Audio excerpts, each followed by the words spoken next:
C'est un beau spectacle. Personne dans le Le petit commerçant n'a pas les moyens.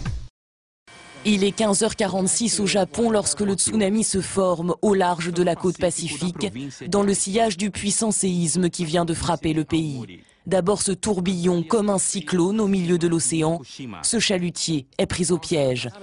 Très vite, les vagues se forment, avancent et s'infiltrent le long des côtes. Venue du large, la vague s'engouffre sur la lande de terre et submerge la côte. Rien ne résiste à cette barre d'eau d'une hauteur d'une dizaine de mètres. Tous les bâtiments sont emportés, détruits, broyés.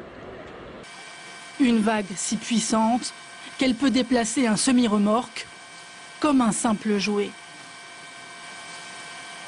Nous sommes dans la région de Sendai, dans le nord-est du Japon, et rien ne semble résister à la puissance du tsunami. Des centaines de voitures sont prises au piège de ce tourbillon dévastateur.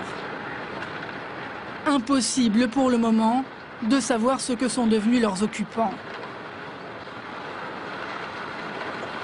Ici, c'est l'aéroport de Sendai qui est recouvert par les eaux.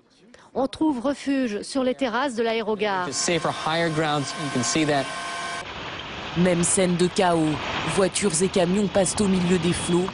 Le port de Sendai ne résiste pas non plus. La région n'est plus qu'un océan de débris.